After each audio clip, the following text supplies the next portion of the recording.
Welcome to அம்மாஸ் daily சமையல். இன்றைக்கி நம்ம பார்க்க போகிறது சாஃப்டான கொழுக்கட்டை ஈஸியாக எப்படி பண்ணலான்னு பார்க்க போகிறோம். ஃபர்ஸ்ட் அதுக்கு ஒரு ஸ்டஃபிங், அதாவது பூர்ணம் ரெடி பண்ணலாம். அதுக்கு நம்ம சுத்தமான வெல்லம் ஒரு 100 கிராம்ஸ் போட்டுக்கோங்க. இது ஆல்ரெடி ரிஃபைன்டு வெல்லம், அதனால இதில் இம்ப்யூரிட்டிஸ் கிடையாது. நான் டைரெக்டாக பூர்ணம் பண்ணுறேன். சப்போஸ் நீங்கள் கொஞ்சம் டஸ்ட் இருக்கிற இம்ப்யூரிட்டிஸ் இருக்கிற வெல்லமாக இருந்தால் முதல்ல அதை வடிகட்டிடுங்க. அதை காய்ச்சி வடிகட்டிட்டு அதுக்கப்புறம் அந்த பாகை யூஸ் பண்ணி ஒரு 1/2 டம்ளர் தண்ணி ஊற்றி நம்ம அதை கரைச்சிக்கலாம். ஸ்டஃபிங் நிறைய மாதிரி பண்ணலாம். நம்ம இப்போ சிம்பிளாக வெல்லமும் தேங்காய் யூஸ் பண்ணி தான் பண்ணுறோம். நம்ம இப்போது கொஞ்சமாக தண்ணி ஊற்றி இந்த வெல்லத்தை நம்ம கரைச்சிக்கலாம். கொழுக்கட்டை செய்யும்போது எப்போவுமே ஃபஸ்ட்டு பூர்ணத்தை ரெடி பண்ணிக்கிட்டு அப்புறமா கொழுக்கட்டை செய்ய ஆரம்பிக்கணும்.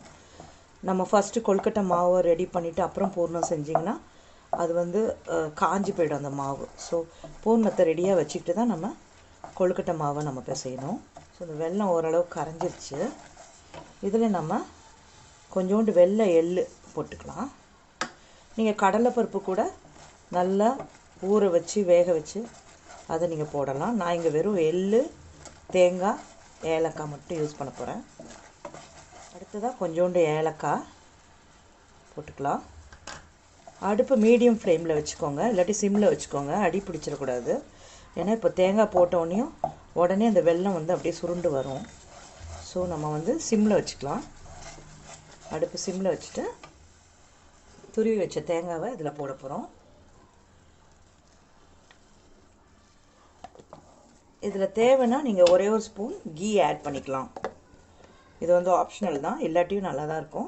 நான் ஒரு 1/2 டீஸ்பூன் கீ ஆட் பண்ணிக்கிறேன். நம்மளோட பூர்ணம் சூப்பராக ரெடி ஆகிடுச்சு.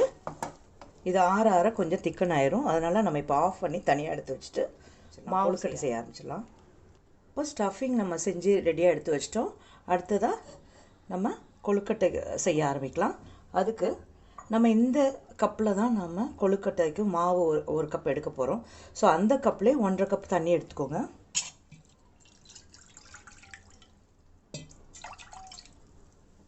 தண்ணி நல்லா கொதித்தோடனே நம்ம அந்த கப்பில் ஒரு கப் மாவு போட்டு கிளறிடலாம். இப்போ தண்ணி கொதிக்கட்டும். இப்போ தண்ணி நல்லா கொதிச்சிருச்சு. ஆஃப் பண்ணிவிட்டு அந்த கொழுக்கட்டை மாவுக்கு தேவையான அளவு சால்ட் போட்டுக்கோங்க. ஒரே ஒரு ஸ்பூன் கீ விட்டுக்கோங்க.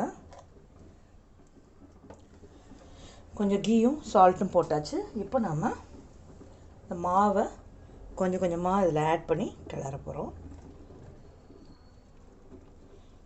லம்ப்ஸ் இல்லாமல் நல்லா கிளறிடலாம்.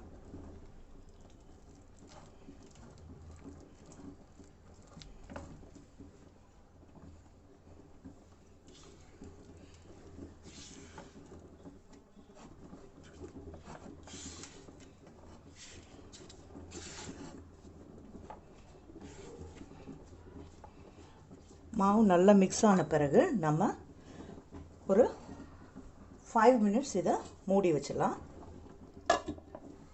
திறந்து வச்சிங்கன்னா மாவு காஞ்சி போயிடும். கை பொறுக்கிற சூடு வர வரைக்கும் மூடி வச்சு நல்லா ஆறட்டும். இப்போ நல்லா ஆறிடுச்சு.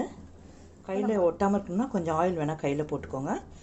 இப்போது இந்த மாதிரி ரவுண்ட் ரவுண்டாக பிடிச்சிக்கோங்க. லைட்டாக வெதுன்னு இருக்கும்போதே நம்ம உருட்டினா தான் கரெக்டாக இருக்கும். இல்லாட்டி மாவை காய விட்டுறாதீங்க. ரவுண்ட் பிடிச்சி வச்சாச்சு. இப்போ நம்ம ஒன்றா தட்டி அதில் பூர்ணம் வச்சு இட்லி கொப்பரையில் வேக வைக்க வேண்டியதான். எடுத்துக்கோங்க. கையில் நல்லா ஆயில் தடவிக்கோங்க.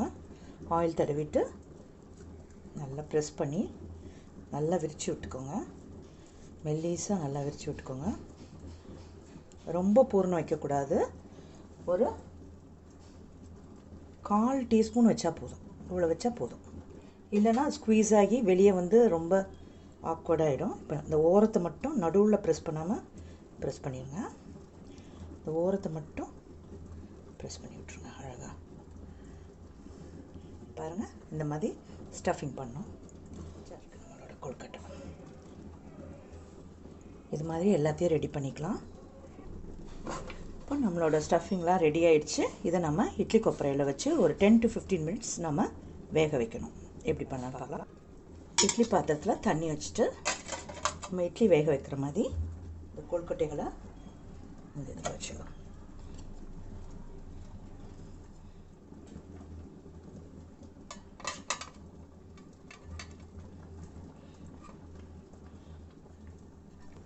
மூடி வச்சு 10 to 12 மினிட்ஸ் நல்லா வேக விடலாம்.